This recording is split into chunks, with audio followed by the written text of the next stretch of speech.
Hello, नमस्कार दोस्तों। मैं हूं निर्मल, आप सबका विवरण पाठशाला में स्वागत करता हूं। चलिए, कैसे हैं आप लोग? बढ़िया, झमाझम। कैसी चल रही पढ़ाई? बढ़िया। चलो, बहुत बढ़िया। तो हम क्या पढ़ने वाले हैं? तो हम लोग जो डिस्कस कर रहे हैं, हम डिस्कस कर रहे हैं क्लास नाइन्थ। ठीक है। हम लोग जो डिस्कस कर रहे हैं क्लास नाइन की सोशल साइंस। ठीक है। क्लास नाइन के सोशल साइंस उसका सब्जेक्ट है डेमोक्रेटिक पॉलिटिक्स। उसका चैप्टर नंबर 4 है वर्किंग ऑफ इंस्टीट्यूशन। काफी दिनों से चैप्टर चल रहा है, चले जा रहा है, चले जा रहा है, चले जा रहा है। आज अंतिम दिवस है इस चैप्टर का। ये चैप्टर हम आज की क्लास में खत्म कर देंगे। ठीक है। चलिए, पढ़ना क्या है थोड़ा सा विस्तार से समझ लेते हैं। देखिए, हमने लास्ट क्लास में क्या देखा था, बोलो? हमने लास्ट क्लास में एग्जीक्यूटिव कंप्लीट किए थे। अरे सुनो भाई साहब, मैंने 3 ऑर्गन बताया था आपको। ठीक है। 3 ऑर्गन मैंने आपके साथ डिस्कस किए थे। जो पहला ऑर्गन है वो है लेजिस्लेटिव, जिसका काम क्या होता है? कानून बनाना। इसमें हम लोकसभा, राज्यसभा, प्रेसिडेंट तीनों डिस्कस कर चुके हैं। दूसरा जो मैंने आपको पढ़ा था वो पढ़ा था एग्जीक्यूटिव। और तीसरा आज जो हमें पढ़ना है वो पढ़ना है जुडिशियरी। भाई साहब, आखिरी है जुडिशियरी।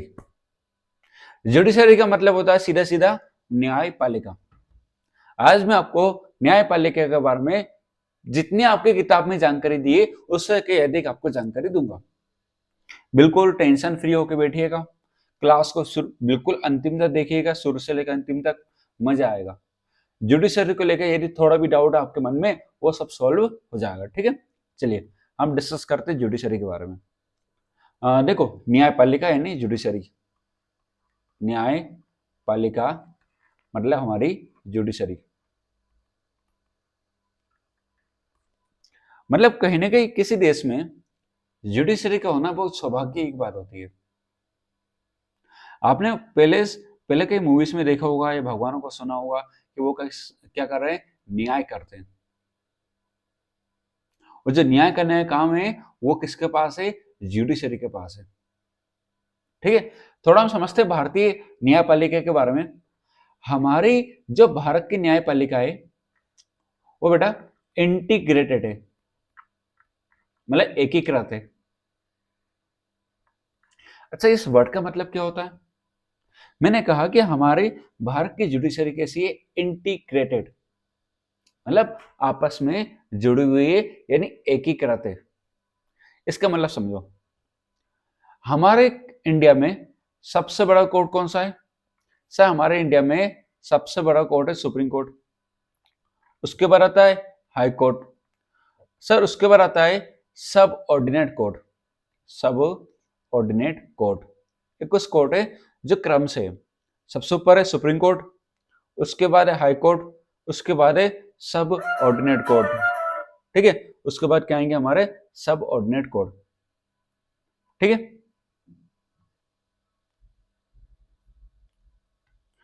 चलिए, अब जो हमारी भारत की न्यायपालिका है, सबसे ऊपर मैंने बता दिया आपको सुप्रीम कोर्ट है, उसके बाद हाई कोर्ट है, उसके बाद क्या है? सब ऑर्डिनेट कोर्ट। अब सुनना, सबसे ऊपर कौन बैठा है? सर, सबसे ऊपर बैठी है सुप्रीम कोर्ट। सबसे ऊपर कौन बैठी है? Supreme court. अब सुप्रीम कोर्ट जो भी रूल्स है रेगुलेशन बनाएगी, वो लागू कहां कहां होंगे? हाई कोर्ट में भी लागू होंगे और सब ऑर्डिनेट कोर्ट में भी लागू होंगे। मैं क्या बोल रहा हूं? जो भी सुप्रीम कोर्ट नियम बनाएगी वो कहां कहां लागू होंगे? हाई कोर्ट में भी लागू होंगे, उसके बाद सब ऑर्डिनेट कोर्ट में भी लागू होंगे। ऐसा हम इसलिए हम ये कह सकते हैं कि हमारे भारत की जो सुप्रीम कोर्ट, सॉरी, हमारे भारत की जो न्यायपालिका है, जो जुडिशरी, वो कैसी है? इंटीग्रेटेड है, यानी जुड़ी हुई है। ठीक है। चलो, अब सुनना, एक और बात सुनो। यदि मान लो कोई मामला छोटे कोर्ट में गया तो उसको अपील की जा सकती है हाई कोर्ट में, हाई कोर्ट से अपील की जा सकती है सुप्रीम कोर्ट में।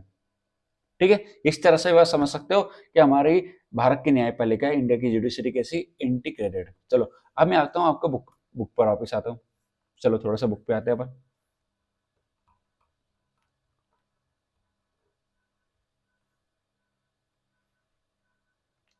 चलिए ये रहा आपका क्या जुडिशरी, ठीक है। चलो, हमारे भारत के अंदर जुडिशरी कैसी है, बिल्कुल पावरफुल है। कैसी है सब, बिल्कुल पावरफुल है कि नहीं, बिल्कुल सब पावरफुल है। हमारे इंडिया में जो कोर्ट है अलग अलग लेवल पर है, लेकिन आपस में कैसे हैं, जुड़े हुए हैं। इसलिए हम लोग क्या कहते हैं कि हमारे इंडिया की जुडिशरी कैसी है, इंटीग्रेटेड। अब सबसे ऊपर क्या आता है सर, सबसे ऊपर आती है सुप्रीम कोर्ट। अब सुप्रीम कोर्ट पूरे देश की है कि पर्टिकुलर राज्य की है, बताओ सर। सुप्रीम कोर्ट तो पूरे देश की है, मतलब जो भी फैसले लेगी सुप्रीम कोर्ट, यदि देश के लिए ले रही है तो पूरे देश पे लागू होगा। हाँ, ये भी कहना कि भाई सुप्रीम कोर्ट ने हमारा 377 हटा दिया, आए इसको ऐसे डिक्लेयर कर दिया, तो फैसला थोड़ा ना कि पर्टिकुलर क्षेत्र के लिए, वो फैसला पूरे देश के लिए वो, ठीक है। और क्या होती है हाई कोर्ट। हाई कोर्ट क्या होती है, किसी भी राज्य की सबसे बड़ी कोर्ट होती है। पूरे देश की सबसे बड़ी कोर्ट कौन सी होती है, सुप्रीम कोर्ट। वही हाई कोर्ट किसी भी राज्य की सबसे बड़ी कोर्ट मानी जाती है, ठीक है। फिर उसके बाद आती है डिस्ट्रिक्ट कोर्ट। ये तो आपके जिलों में होगी, है ना। एक होता है सत्र न्यायालय, एक होता है सॉरी सत्र न्यायालय वही सेशन कोर्ट होता है, एक होता है न्याय दीवानी न्यायालय, है ना, मतलब सिविल कोर्ट। एक होता है सेशन कोर्ट, एक होता है सिविल कोर्ट, ठीक है। ये भी हम पढ़ेंगे कभी भविष्य में, आपका आया तो मैं जरूर आपको बताऊंगा। चलिए, यदि कोई भी फैसला सुप्रीम कोर्ट देती है, किसी भी कोर्ट में दिया जाता है, उसको मानना पड़ता है। जैसे समझिए, हाँ, जैसे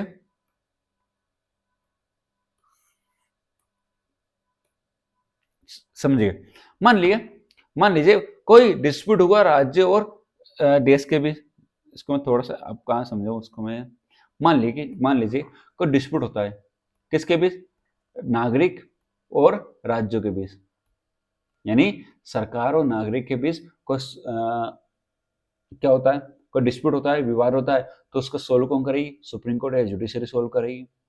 हाँ, या फिर दो राज्यों के बीच कोई लड़ाई होती है, या किसी भी प्रकार का विवाद होता है दो राज्यों के बीच, तो उसको सोल्व करने का अधिकार केवल किसके पास है, सुप्रीम कोर्ट के पास है।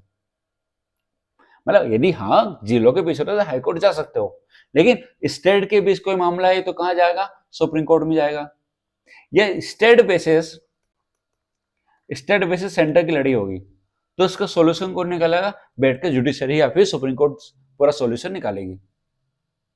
समझ में आ गया। हाँ, और दूसरा सुप्रीम कोर्ट क्या है, सबसे बड़ी हाईएस्ट कोर्ट है अपील के लिए। मतलब अंतिम जो माना जाता है ना, जो अंतिम हमारी लड़ाई ये कहाँ होगी, सुप्रीम कोर्ट में। बोलते भी कुछ लोग, यदि मान लो किसी सत्र न्यायालय में गए भैया, वहां से मामला नहीं सुलझा तो कहाँ गए, हाई कोर्ट में गए। हाई कोर्ट में मामला नहीं सुलझा तो कहाँ गए, सुप्रीम कोर्ट में गए। तो ये एक कोर्ट से दूसरे कोर्ट में जा रहे हैं, मतलब अपील की जा रही है हर एक लेवल पर। क्या की जा रही है, अपील की जा रही है, ठीक है। थोड़ा सा हम नीचे चलते हैं।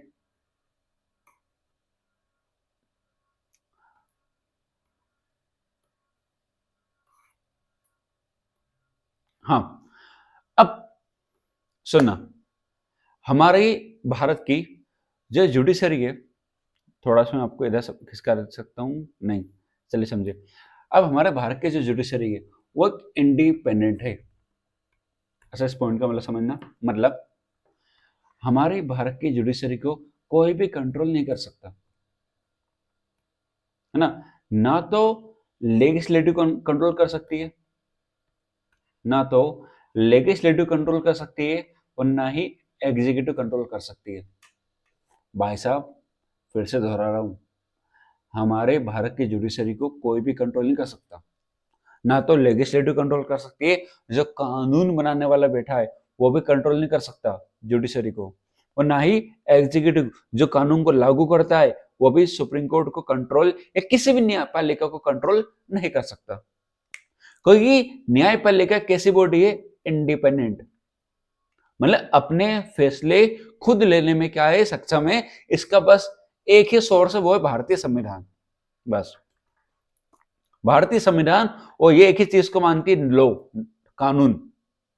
इनसे बढ़कर कोई नहीं इनके लिए, ना तो देश का प्रधानमंत्री, ना किसी राज्य का मुख्यमंत्री। इनके लिए सबसे ऊपर क्या होती है, इनके लिए सबसे ऊपर होता है भारतीय संविधान और दूसरा होता कानून। ठीक है, चलो बहुत बढ़िया, समझ में आ रहा होगा आपको। उसके बाद देखो आज रखना क्यों जरूरी है सुनना, हमारे देश में यदि आप जुडिशरी को इंडिपेंडेंट नहीं रखोगे तो कहीं ना कहीं जुडिशरी का मिसयूज किया जा सकता है। कर सकते हैं, कोई बड़ी बात नहीं है। हमने इंडिपेंडेंट रखा, इसका मतलब कोई भी उसको कंट्रोल नहीं कर सकता। चलिए अब बात करते हैं सुप्रीम कोर्ट हाई कोर्ट में होता कौन कौन है। चाहे आप सुप्रीम कोर्ट के देख लो या हाई कोर्ट के देख लो, सुना अब इसका कंपोजिशन समझो थोड़ा सा सिंपल लैंग्वेज में। देखो सबसे पहले समझते सुप्रीम कोर्ट, है ना। सुप्रीम कोर्ट क्या है, हमारे देश की हाईएस्ट कोर्ट है। क्या है, हमारे पूरे देश की हाईएस्ट कोर्ट है जो नेशनल लेवल पर काम करती है। ठीक है, अब बात करते हैं इसके कंपोजिशन की। वर्तमान में सुप्रीम कोर्ट के अंदर टोटल 33 प्लस एक चीफ जस्टिस, अरे 33 जज है, 33 जज और एक क्या है, चीफ जस्टिस है। ठीक है, 33 जज होते हैं और एक क्या, चीफ जस्टिस। चलो ठीक, अब इनको अपॉइंटमेंट कौन करता है, सुनो। हमारे भारत में जो जज होते हैं उनकी नियुक्ति, उनकी अपॉइंटमेंट की जाती है राष्ट्रपति के द्वारा। प्रेसिडेंट ऑफ इंडिया क्या करते हैं, हमारे सुप्रीम कोर्ट के जजों को अपॉइंट करते हैं। अपॉइंट कैसे करेंगे, तो अपॉइंट करने के लिए एक क्या करेंगे, कंसल्टेशन करेंगे। क्या करेंगे, कंसल्टेशन। कंसल्टेशन किससे करेंगे, चीफ जस्टिस ऑफ इंडिया से। चीफ सॉरी सॉरी सॉरी सही बोल रहा हूं, चीफ जस्टिस ऑफ इंडिया से कंसल्ट करेंगे प्लस कॉलेजियम से। अब जो कॉलेजियम रिकमेंड करेगी, कॉलेजियम क्या होता है, क्या होता है, इसमें जजेस बैठते हैं, ये डिसाइड करते हैं कि भाई हमें किसको जज बनाना है। इसमें कौन होते हैं, मुख्यतः चीफ जस्टिस ऑफ इंडिया होते हैं। इनकी ही कंसल्टेशन के बाद ही राष्ट्रपति किसी जज को नियुक्त करते हैं सुप्रीम कोर्ट के अंदर। दूसरा बात करते हैं सीजेआई की, चीफ जस्टिस ऑफ इंडिया, जो सुप्रीम कोर्ट के अंदर सीनियर मोस्ट जज होते हैं। सुप्रीम कोर्ट के अंदर जो सुप्रीम सीनियर मोस्ट जज होते हैं उन्हीं को भारत के सुप्रीम कोर्ट का मुख्य न्यायाधीश बनाया जाता है। ठीक है, चलो इतना समझ में आ गया। तो जज चाहे हाई कोर्ट के हो चाहे सुप्रीम कोर्ट के, दोनों को अपॉइंट करते हैं प्रेसिडेंट। लेकिन इसमें क्या लिखा, on the advice of prime minister. ये लाइन थोड़ा खटक रही है मुझे, देखते हैं चलो। With the consultation of chief justice of the supreme court, चलो ठीक है। और वही मैंने क्या बताया आपको कि सीनियर मोस्ट जज क्या बनाते हैं, चीफ जस्टिस ऑफ इंडिया बनाते हैं। अब मेरी बात सुना, जब भी नियुक्ति की जाती है किसी भी जज की, इसमें किसी प्रकार का किसी कोई भी पॉलिटिकल एग्जीक्यूटिव का इंटरफेयर नहीं हो सकता। मतलब यदि भैया पीएम बोले नहीं भैया तुम एक काम करो इस बंदे को बना दो, नहीं भैया को सीएम बोले, गवर्नर बोले, नहीं भैया किसी की नहीं सुनेंगे। इस मामले में किसी की भी नहीं सुनी जाती है। हाँ, यदि कोई एक बार जज बन गया तो भाई साहब उसको हटाना बहुत मुश्किल है। उसको हटाना क्या है, मुश्किल है। वैसे रिटायरमेंट एज में आपको बता देता हूं, सुप्रीम कोर्ट की रिटायरमेंट एज होती है 65 वर्ष की, और हाई कोर्ट की होती है 6 साल 62 वर्ष। जो भी पहले कंप्लीट हो जाए, 6 साल 65 वर्ष होती है सुप्रीम कोर्ट की, और 6 साल 62 वर्ष, इन दोनों में से जो पहले कंप्लीट हो जाए रिटायर हो जाएंगे। फिर मान लो सुप्रीम कोर्ट के अंदर क्या है, जजों की जो टेन्योर है, जो कार्यकाल है वो 6 साल 65 वर्ष का। यदि 6 साल उन्होंने कार्यकाल कंप्लीट कर लिया, उससे पहले 65 वर्ष के हो गए तो रिटायर हो जाएंगे।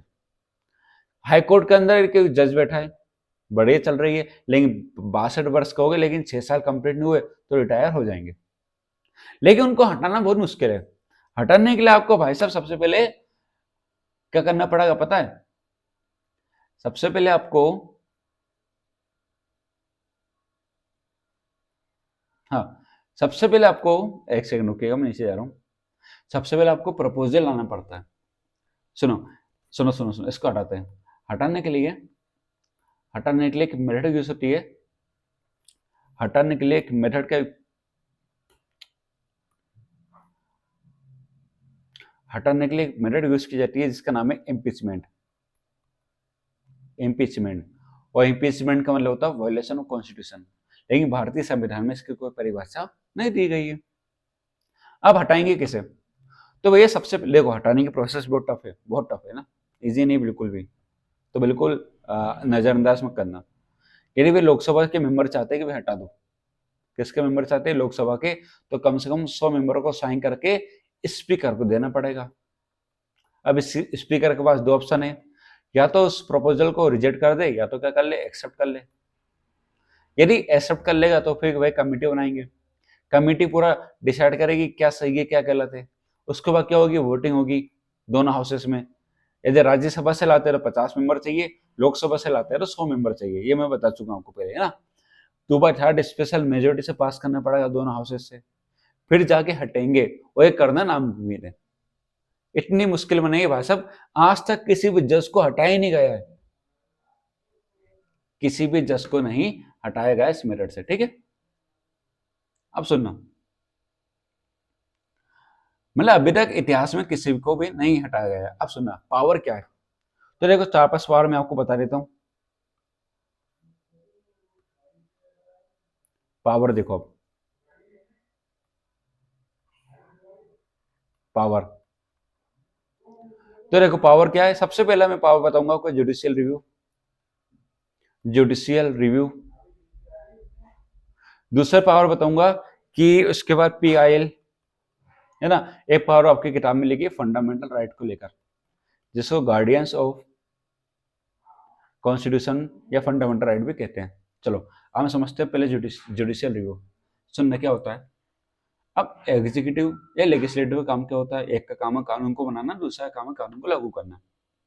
कभी सभी क्या होता है, कानून को ऐसे चेंजेस कर देते हैं जो कहीं ना कहीं भारतीय संविधान के खिलाफ जा सकते हैं।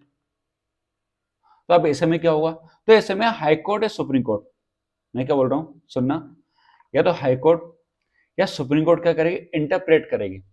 क्योंकि भाई सब संविधान की बात है, और जब संविधान की बात आएगी सबसे पहले कौन आएगा, हाई कोर्ट या सॉरी सुप्रीम कोर्ट या हाई कोर्ट आएगा। चाहे वो चेंजेस स्टेट लेवल पे कर रहे हो या वो चेंजेस सेंट्रल लेवल पे कर रहे हो। यदि उनको ऐसा भी महसूस हुआ कि भाई साहब जो चेंजेस कर रहे हैं, जो ये चेंजेस कर रहे हैं कहीं ना कहीं कैसे भारतीय संविधान के खिलाफ जा रहे हैं। सुना, कोई भी ये चेंजेस कर रहे हैं, यदि उनको ऐसा फील भी होता ना कि भाई साहब भारतीय संविधान के खिलाफ जा रहे हैं, तुरंत उस चेंजेस को नल और वॉइड डिक्लेयर कर सकते हैं। क्या कर सकते हैं, नल और वॉइड आराम से डिक्लेयर कर सकते हैं। और सुनो, और क्या लिखा है, they can determine the constitutional validity of any legislative action of the executive when it is challenged before them. This is known as judicial review.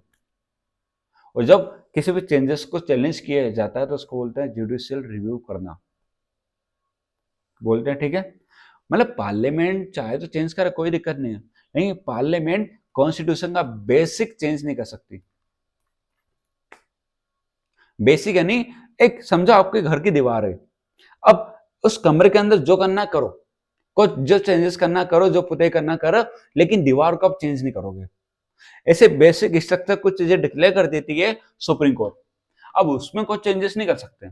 आपको जहां चेंज करना है वहां चेंज करो, लेकिन आप भारतीय संविधान के अंदर उसके बेसिक स्ट्रक्चर को छेड़ नहीं करोगे, बिल्कुल नहीं कर सकते, कतई नहीं कर सकते, ठीक है।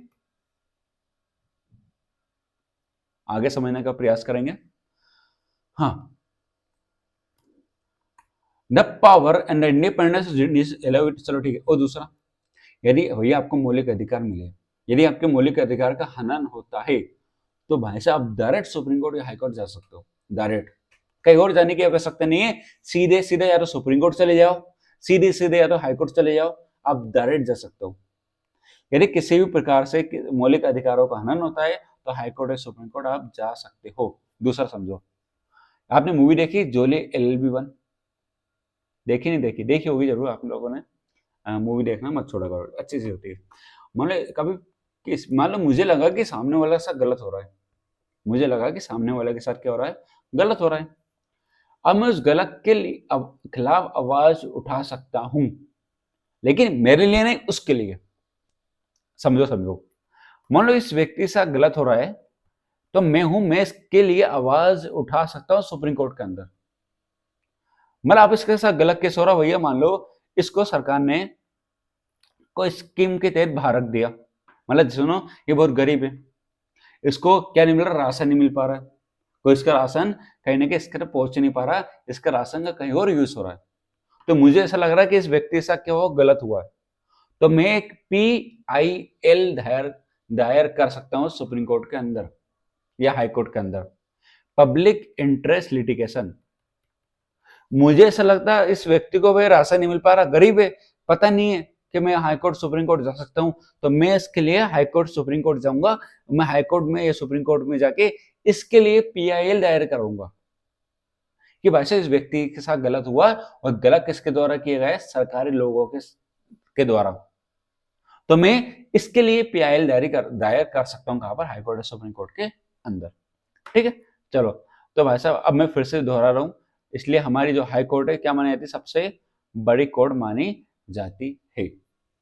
अपॉइंटमेंट कैसे होती है, प्रेसिडेंट ऑफ इंडिया करते हैं, रिमूवल कौन करते हैं, इम्पीचमेंट के द्वारा, और हम पढ़ चुके हैं अभी पावर। ठीक है, तो ये था भाई साहब पूरा जुडिशरी, जो हम पूर्ण रूप से कंप्लीट कर चुके हैं, आपका चैप्टर भी और टॉपिक भी। बोलो मजा आया कि नहीं आया, कोई कमी तो नहीं रहेगी। मैंने आपको क्या क्या पढ़ाया सुन लो एक बार, तो थोड़ा सा डिफरेंस सुन लो दोनों में, थोड़ा सा डिफरेंस देखो।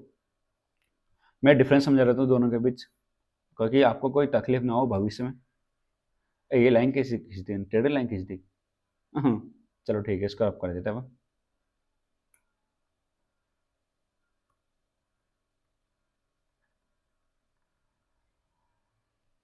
देखो दोनों में डिफरेंस पढ़ना हमें एक, पहला यहाँ पे लिखते हैं सुप्रीम कोर्ट, अरे बाबा हाई कोर्ट क्यों आता है, यहाँ पे लिखते हैं सुप्रीम कोर्ट, यहाँ पे लिखते हैं हाई कोर्ट। सबसे पहले सुप्रीम कोर्ट क्या है sir, highest court of India. क्या ये इंडिया की सबसे हाईएस्ट कोर्ट है, वही ये क्या है, हाईएस्ट कोर्ट है किसी भी राज्य की। हर राज्य में क्या होती है, हाई कोर्ट होते हैं। इसमें कितने हैं, इसमें 1+33 एक चीफ जस्टिस होता है, और बाकी 33 क्या होते हैं, जजेस होते हैं। इसमें कोई डिटरमाइन नहीं है। क्यों भैया, क्योंकि भाई साहब फिक्स करने का अधिकार किसके पास है, प्रेसिडेंट के पास है। लेकिन सुप्रीम कोर्ट के अंदर चीफ जस्टिस और जजों की संख्या कौन डिसाइड करते हैं, पार्लियामेंट। इधर कौन करती है, पार्लियामेंट, इधर कौन करते हैं, प्रेसिडेंट साहब। ठीक है, तो सुनो अब इनका कार्यकाल समझते हैं। कार्यकाल कितना होता है, 6 साल 65 वर्ष का टेन्योर होता है, जो भी पहले कंप्लीट हो जाए। इनका कितना, 6 साल 62 वर्ष का होता है। बाकी अपॉइंटमेंट दोनों की लगभग क्या है, सेम है। ठीक है, अब हटाने की प्रोसेस भी क्या, दोनों की लगभग सेम है। तो कोई डिफरेंस है जो मुझे आपको आपके साथ साझा करने यानी शेयर करने थे। ठीक है, एक चीज सुनो, हाँ रिट को लेकर सुप्रीम कोर्ट के पास थोड़ी सी कम पावर है। यदि सुप्रीम कोर्ट रिट कब जारी करते हैं, ओनली फंडामेंटल राइट के मामले में। लेकिन जो रिट है, कौन, हमारी हाई कोर्ट किसी भी मामले में कर सकती है, सारे केसेस में रिट जारी कर सकती है कौन, हाई कोर्ट। रिट को लेकर हाई कोर्ट के पास थोड़ी सी ज्यादा पावर हुई, सुप्रीम कोर्ट के पास थोड़ी सी कम है। ठीक है, तो ये था दोस्तों हमारा हाई कोर्ट और सुप्रीम कोर्ट दोनों, जो पूर्ण रूप से कंप्लीट कर चुके हैं। आई होप आपको कोई डाउट नहीं होगा। ठीक है, तो यहाँ पर हमारा सुप्रीम कोर्ट हाई कोर्ट दोनों पूर्ण रूप से कंप्लीट हो चुका है, पूरे जुडिशरी कंप्लीट हो चुके, पूरे चैप्टर का क्या हो चुका, कंप्लीट। अब हम नेक्स्ट क्लास में अगले चैप्टर की ओर बढ़ेंगे, और भाई साहब एनसीईआरटी हम धीरे धीरे करके पूरी कंप्लीट कर लेंगे। ठीक है, ऐसे आप अपना सपोर्ट कीजिए, ऐसे ही थोड़ा एक रिश्ता बना के रखिए, है ना। लाइक शेयर और सब्सक्राइब जरूर करिएगा। जब भी कुछ नया आएगा तो आपके पास एक टंग करके आवाज आएगी नोटिफिकेशन की। ठीक है, चलिए फिर मुलाकात करेंगे आपसे नेक्स्ट क्लास में। तो आप लोग लाइक शेयर और सब्सक्राइब जरूर करिएगा। चलिए फिर मिलते हैं। जय हिंद, जय भारत।